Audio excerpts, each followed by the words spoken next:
Hello, my name is Abraham Kline, and at the time of this recording, it is Father's Day. And Father's Day is a time more or less for me of remembrance. I don't really have my dad here anymore to actually celebrate it with him uh, because unfortunately 2 years ago he passed away. And so today now it's more of a time of remembrance and honoring his life and how good of a dad he was. And the godly example that he was to me, my brother, and my mother, and so many others. And I want to start this video by reading a chapter out of the Bible, Psalms chapter 126. The Bible says, "When the Lord turned again the captivity of Zion, we were like them that dream. And then was our mouth filled with laughter, and our tongue with singing. Then said they among the heathen, The Lord hath done great things for them. The Lord hath done great things for us, whereof we are glad. Turn again our captivity, O Lord, as the streams in the south. They that sow in tears shall reap in joy. He that goeth forth and weepeth, bearing precious seed, shall doubtless come again with rejoicing, bringing his sheaves with him." The verse that's most important to me is that last verse. He that goeth forth and weepeth, bearing precious seed, shall doubtless come again with rejoicing, bringing his sheaves with him. It's a very important verse to me today because that was my dad's favorite verse. And I never got to hear him explain why it was his favorite verse. But if you knew anything about my dad and the heart that he had, I guess you could say, for other people and lost souls, especially during some of his earlier time that I knew him, he was certainly one who loved to tell others about the Lord. And I actually never really got to see him cry very much, but for whatever reason, that was his favorite verse. And that verse was the one about soul winning. And so, to me, it's a very dear verse to me now as well.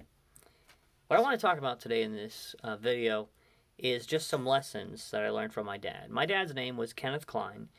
He was born May 2nd, 1931, and he lived till March 27th, 2017.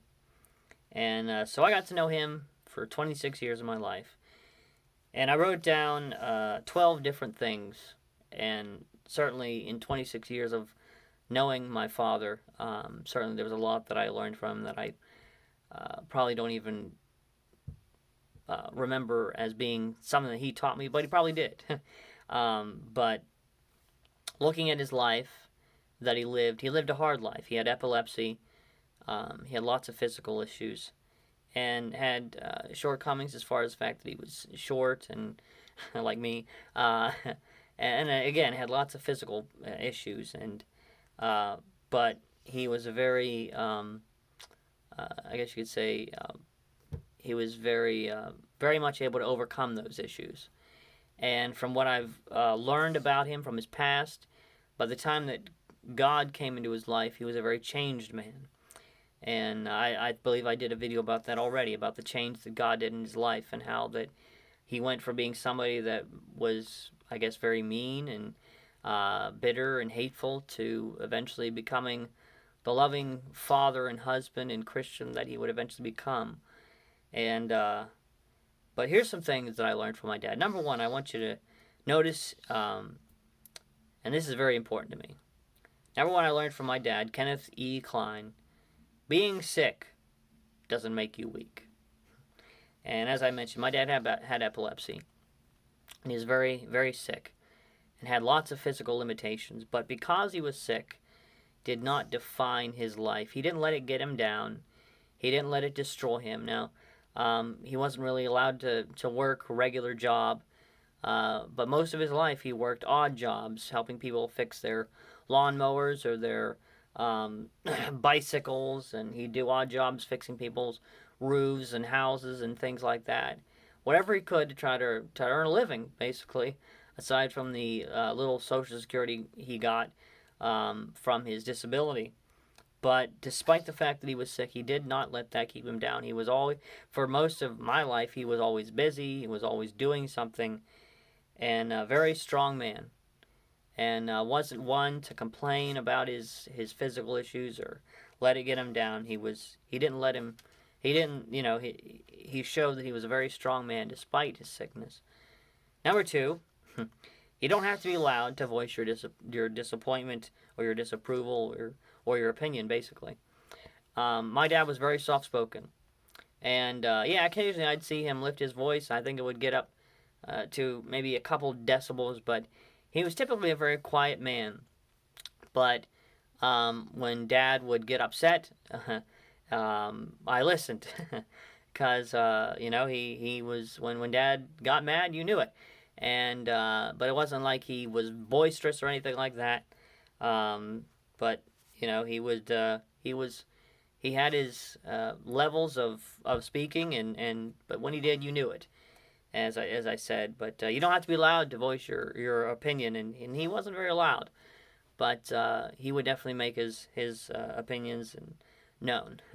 Number three, love is shown in more ways than words, and I'll explain a little bit more about that in a minute. But my dad, he was, as again, very soft spoken.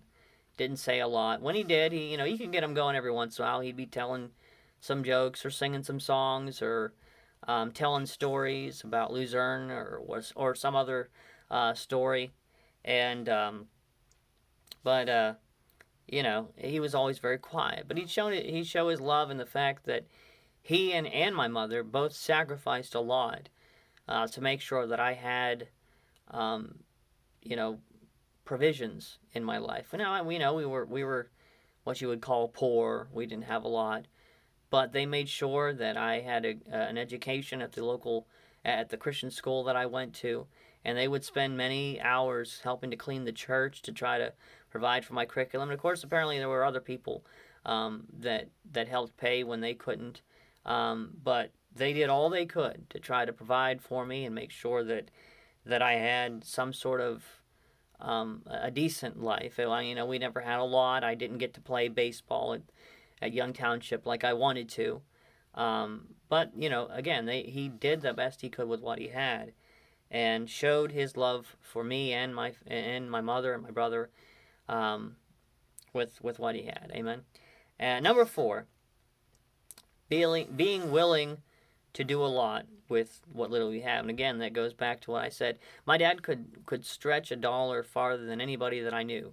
He never made a lot of money.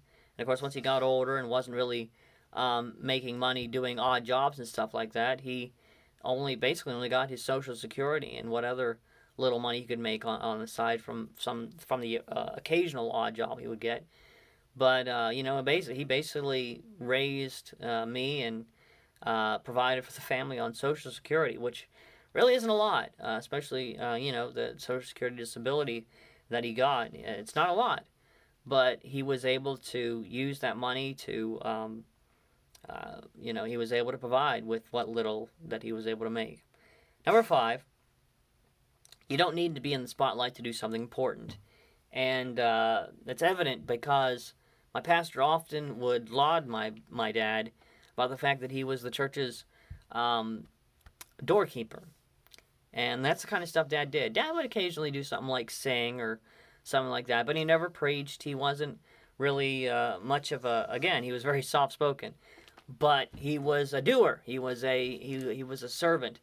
And pastor often talks about how that he would, he was the doorkeeper. Him and my mom, they would clean the church, or he'd do whatever he could within his ability to do so. And I remember often hating the fact that we would be the last to leave the church. Why? Because Dad had to lock the doors, make sure all the lights were up, make sure the toilets weren't running, making sure everything was taken care of.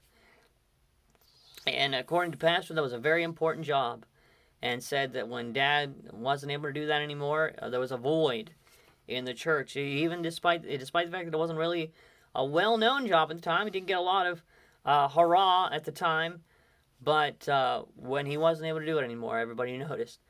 And so Dad definitely proved you don't have to be in the spotlight to be important. You know, if you're just willing to do the job that you're given, then you could find yourself being important, I guess. Number 6, you don't have to be big to be tough. My dad was as I mentioned, was a small man, and but he was tough as nails. He'd get smash his finger or get cut, and you wouldn't see him cry. You wouldn't, I think the most, emotion he'd get when he would get hurt was or something like that. But it wasn't really too big, because he was tough. I'll tell you, tough. And even at the end of his life, I remember just days before he passed away, we asked him to squeeze our hand, and he still had that manly, tough grip that he always had for years. It wasn't quite as tough as it was. It wasn't quite as strong as it was, but it was still there. And even at the end of his life, still tough as nails. Number 7. Again, going back to what I was talking about, showing your love in more than just words. Number 7, being willing to do whatever it takes to help the ones you love. And this one's a little hard for me, because when my mother was having issues after she had, I guess you'd call it a breakdown, a nervous breakdown from just everything that had gone on with my health and Dad's health, we had to put her in the hospital to sort of get her some help. And when that happened, Mom wasn't really able to take care of Dad like she was before. And so we had to talk to Dad about that and say, we're going to need you to have to stay in this nursing home for a while until we can try to get Mom the help that she needs. And because Dad loved my mother and loved our family, he was willing to make that sacrifice. And he didn't enjoy being in the nursing home. I didn't enjoy him being in the nursing home. But he did it anyway because he loved us. He loved his family. And he was willing to do whatever it took to make sure that we had what we needed. He was willing to make sacrifices. And I could say the same thing about my mother, because she was always willing to make sacrifices for us, Dad. But my dad, again, because this video is about my dad, he was willing to do whatever it took to help the ones he loved. And I can honestly say he loved my mother, and he loved me and my brother. Number 8, it's okay to get a late start. My dad married my mother when he was 58, or almost 59, I think.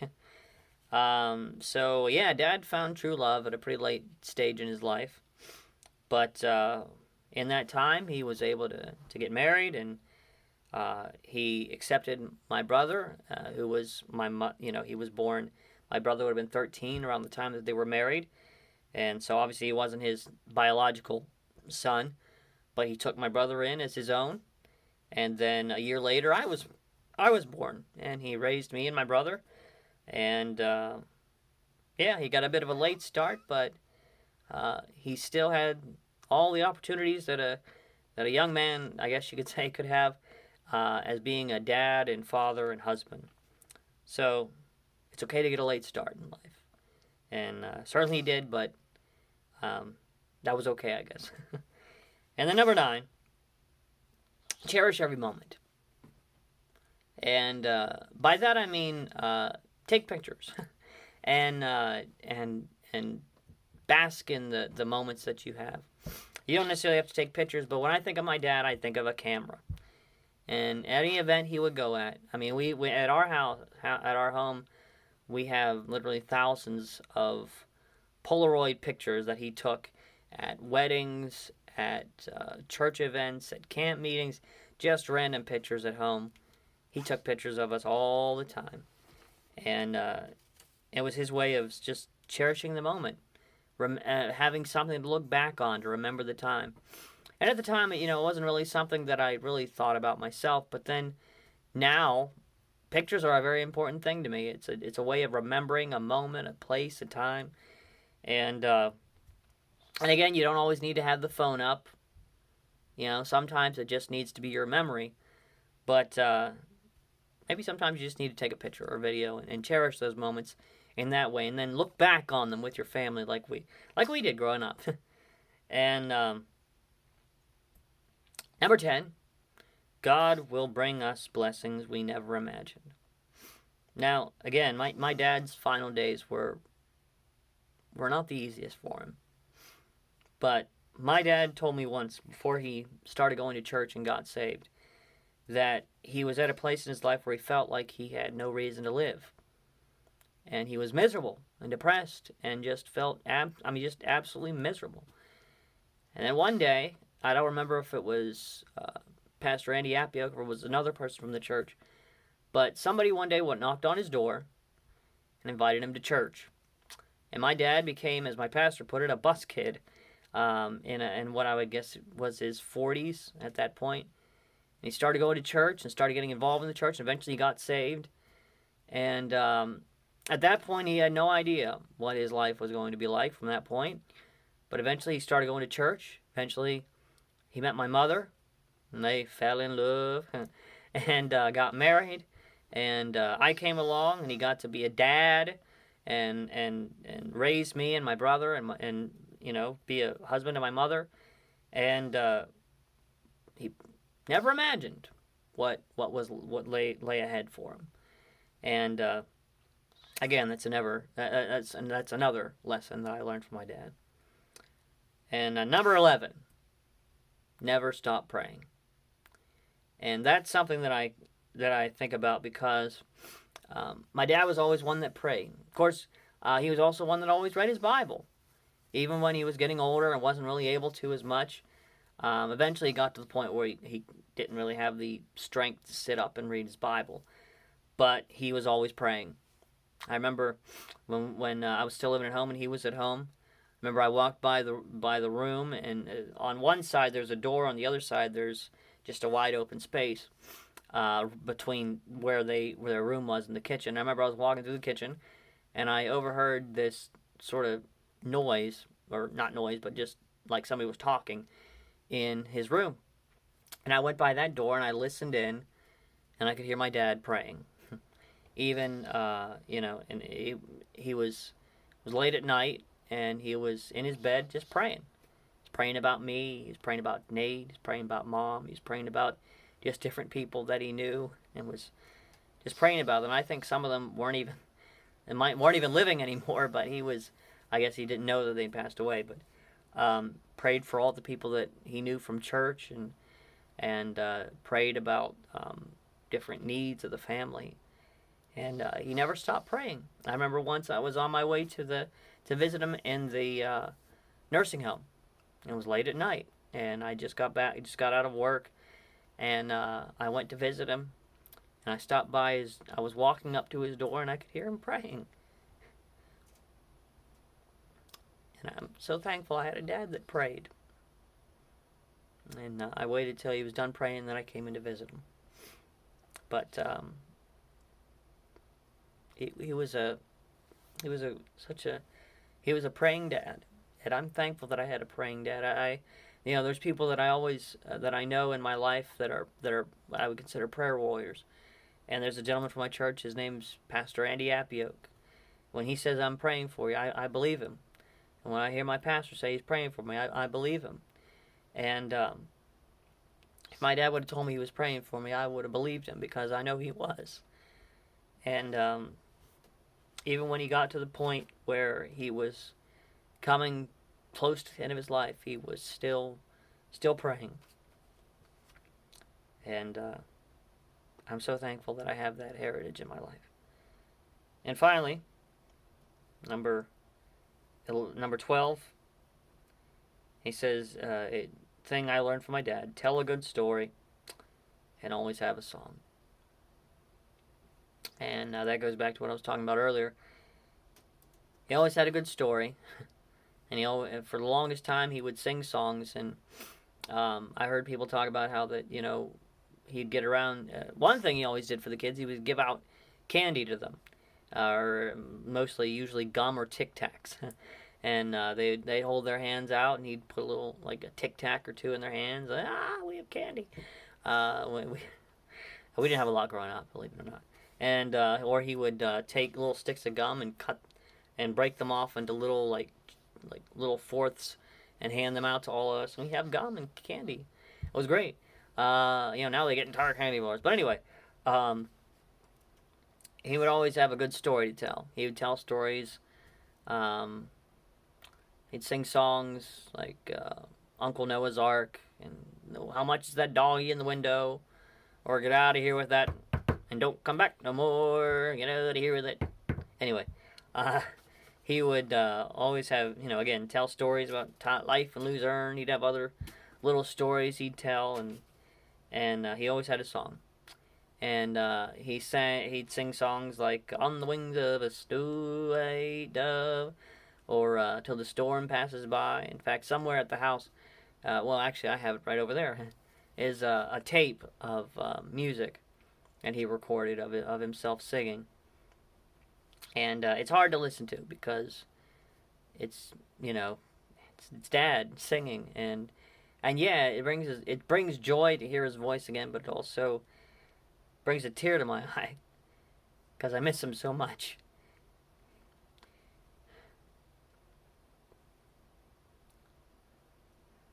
But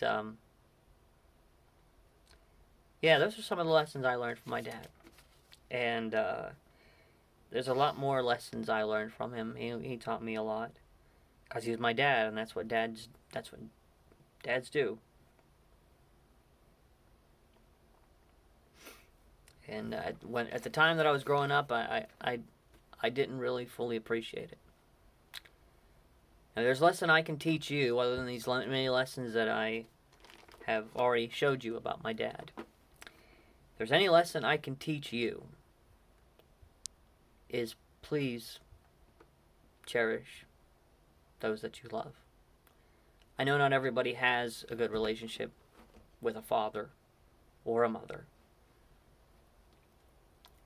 And if you have a bad relationship with your father or your mother because of some tizzy you went through, okay, in that instance, okay, you need to just get over yourself and reconcile. But I understand sometimes there are examples where parents abuse and it's hard to reconcile, and I understand all of that. But when it comes to just whoever it is in your life that you love, cherish them, love them, and love them as long as you can. And be willing to learn those lessons like the ones that I learned from my dad. And again, I miss him, but I also am thankful for the life that he lived, and I'm thankful that he's no longer suffering anymore, because now he's in the presence of his Savior. And one day we'll all be together again, as they say. But again, I'm thankful for my dad and everything that he was for us and to us. And I hope this lesson, not this lesson, but this video has been a blessing. And it's been a pretty long one, but I hope it's been a blessing to you as well. Thank you for watching.